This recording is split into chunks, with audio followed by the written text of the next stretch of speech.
Here I am again, Skip, Victor Echo 6 Bravo Golf Tango. In one of my earlier videos, I was showing how to get things set up to get ready for the 9 centimeter Dubis contest. I had said back then in that video that good old Murphy had stepped in and created some problems for me, and I had some issues with the 9 centimeter feed, and I was going to explain that later. I never did, so this is a short video on how I got around this and fixed the problems. This is a video of the feed assembly status monitor and what was happening when I was on the Dubis contest there on that weekend. Take note of the amplifier temperature display when the power gets up to around 100 watts.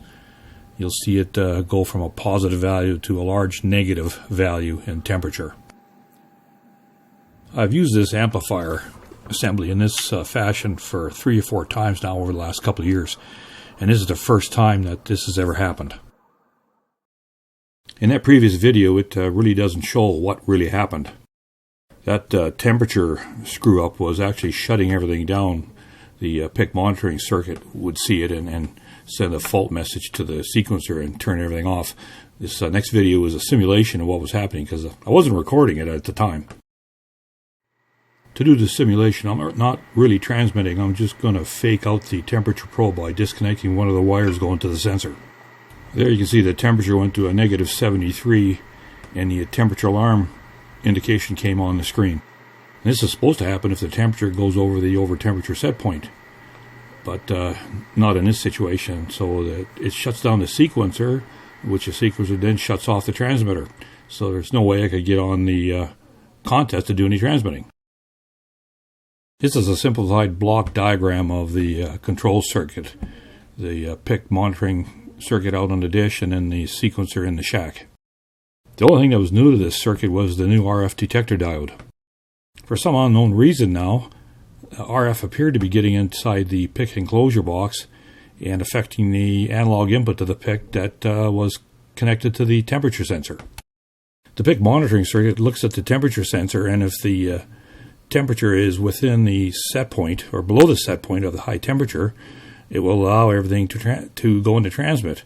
But if it sees an over temperature situation, it takes the amplifier good to go enable line in between the two circuits there and makes that fault line go high. It normally is to stay low for everything to transmit. So trying various things, what I wound up doing was just throwing a jumper on the back of the sequencer on that amplifier good to go enable line to ground and held it to ground, so that the sequencer was being fooled that everything was good and I could transmit. Why now? This is the question I was asking myself. This feed has been used numerous times and not one lick of trouble like this. So I decided, well, it's Murphy for you, time to add some filtering. So after the contest weekend, I took the feed back in the house, took the weather plastic off, and started tearing things apart to add the filtering. I had to take the crash frame off, and this is what I found. In this picture, you can see where the end connector is. This is where the transmit power from the shack comes up and connects to the feed.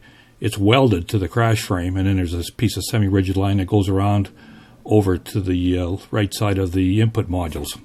This is where I didn't have the nut tight last time I had this thing apart. I understand now I didn't have enough drive power, but I thought, good grief, it's merely milliwatts of RF here. Could this be enough to get into the temperature sensor and drive it crazy? Probably so, but I decided to carry on and do the filtering in the PIC enclosure anyways. This is a little circuit board I built for the 432 feed to keep the RF out of the enclosure on that one. It seemed to work, and I thought, well, might as well put it on here anyways. It's nothing but time to do it. So this is a little filter board I built for the 432 feed a few years back. I use a sub D25 connector for the input of the enclosure, and this little board just bolts onto the back of it. The pins come through the holes. You can just barely see them in this picture. Then on each pin between the solder pads to the ground ring, I soldered in some bypass capacitors, surface mount type, to become the filtering. I guess the biggest thing was keeping track of all the wires so you can get it back in the original pin without having to go back and see where it's connected to, just to make it easier. Once I got all the wires reconnected, it was time to reassemble the enclosure and get everything back together. This is what the back of the enclosure looks like with the Sub D25. I find it the handiest connector to use for multi-pin connections like this, and easy to get, cheap. This picture shows the back of the feed enclosure where the pick enclosure bolts to, and just getting it on there and bolting it from underneath and getting the connector together.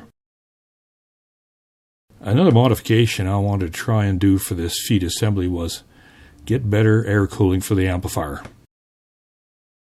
As shown in earlier videos, I completely wrapped this feed assembly with plastic. Well, to keep the snow off it, and then in the summertime especially, keep the rain off it.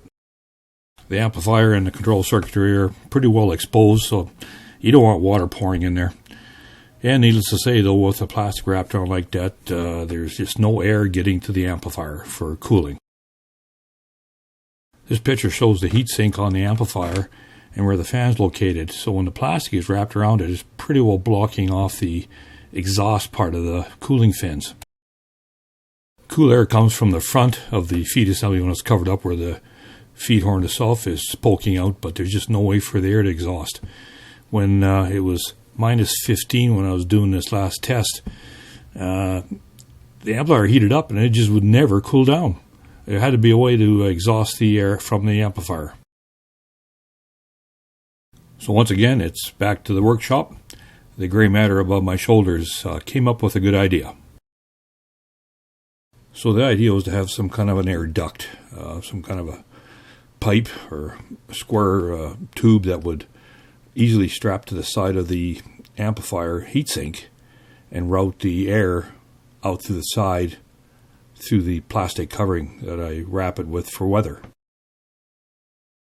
Out in the shop I've got all sorts of scrap aluminum laying around, small bits of metal, stuff like that. I wanted to use something thin so it was easy to work with my small pan brake, which is very handy for little projects like this.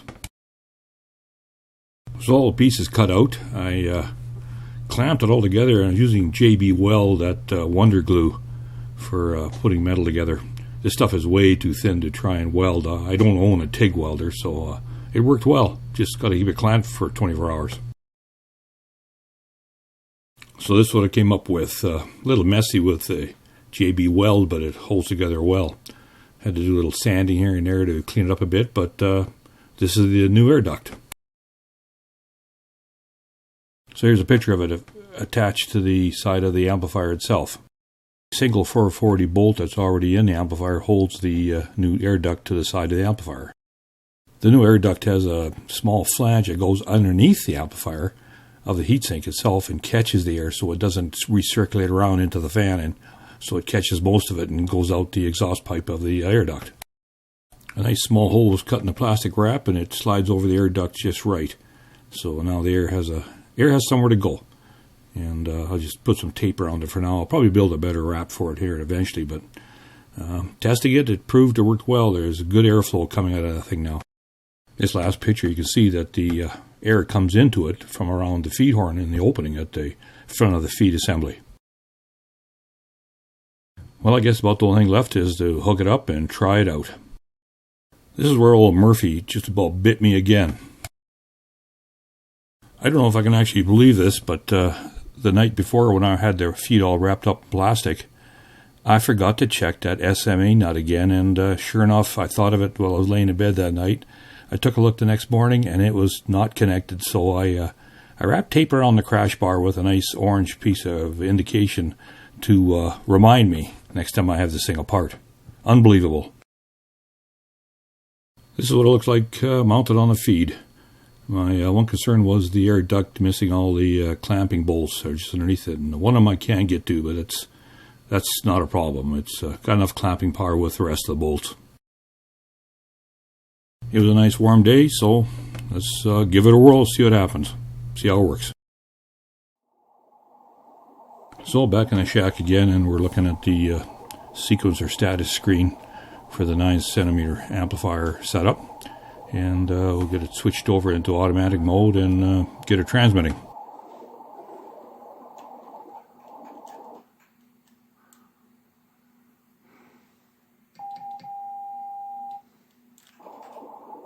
Everything looks good, so we'll switch back over to the amplifier status and see how things go.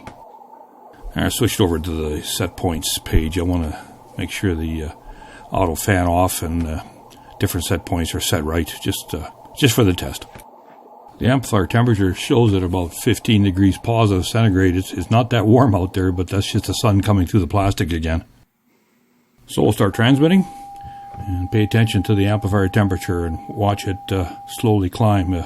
Not nearly as fast as it would before. It would just go up there like a rocket and stay up there.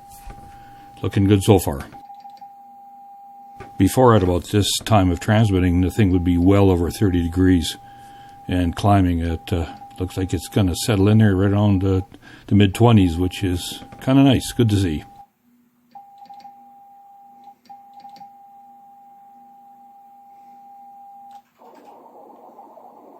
Okay, stop transmitting, switch over to receive, and we'll see how fast the temperature drops with the fresh air cooling going into it now.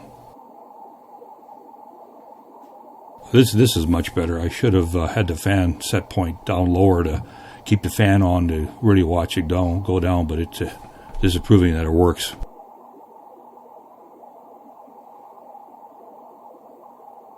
With the fan set point set at 20 degrees, and now the fan's turned off, it pretty well stays at this temperature. It doesn't go any lower.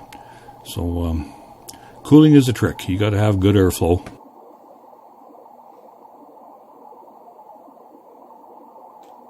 Now we'll start transmitting again and watch it climb up. See how well it goes this time. Also, with that SMA nut done up tight on that driver module, I have way better drive. What a bonehead.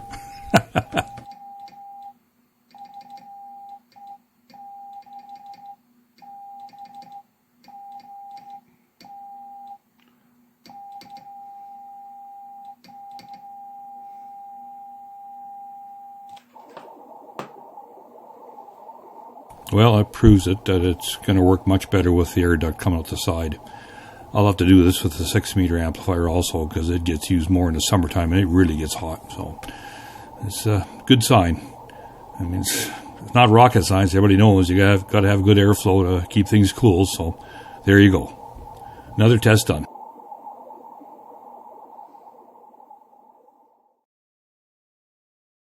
Well, seeing that there was no moon up, I didn't want to stop playing, so I thought this is a good time to test that new noise meter I built for a grant, Victor Echo 6 Tango Alpha.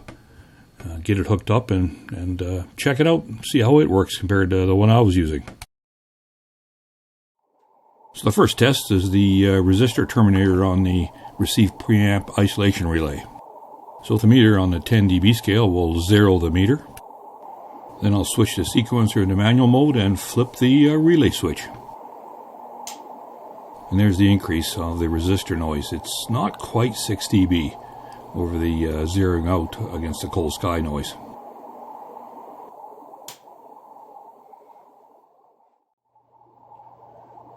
So just to keep things interesting, we'll do a solar peak noise measurement also. And got to move the dish way over. The sun is quite a ways off from where I was aiming doing these earlier tests. So where the dish is right now roughly is around 237 degrees, and Nova tells us the moon location right now is about 174.8 degrees, so got to swing it around a little bit.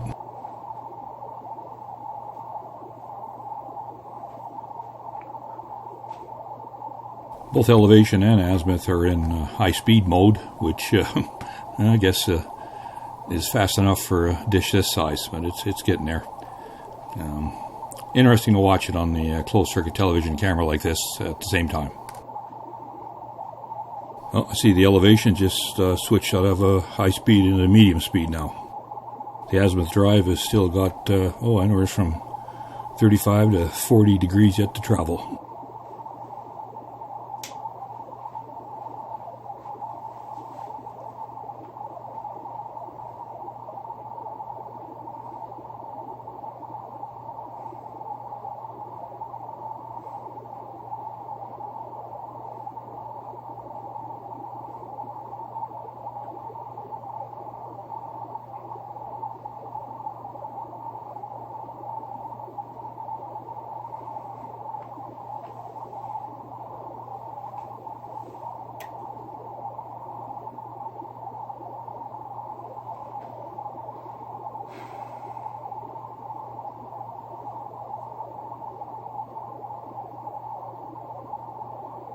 Oh, we're almost there. Azimuth just switched out of high speed into medium speed, so it's almost in position.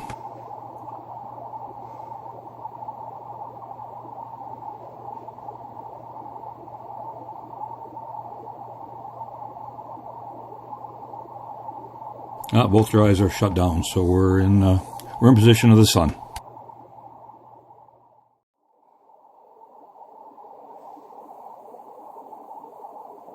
Okay, here's the meter again. We're on the 20 dB scale, and we'll got the dish offset, so it's on a quiet part of the sky, and we'll zero out the meter. And here comes the solar noise. This meter movement is really nice and smooth.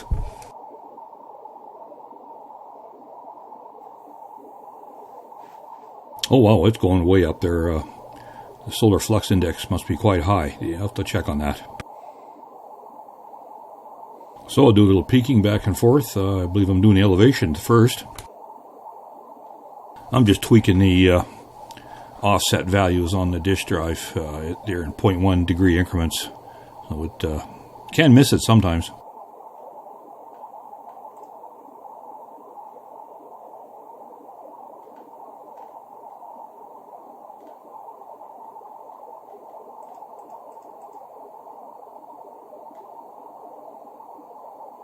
Doing the azimuth. Well, I guess I'm doing the azimuth now.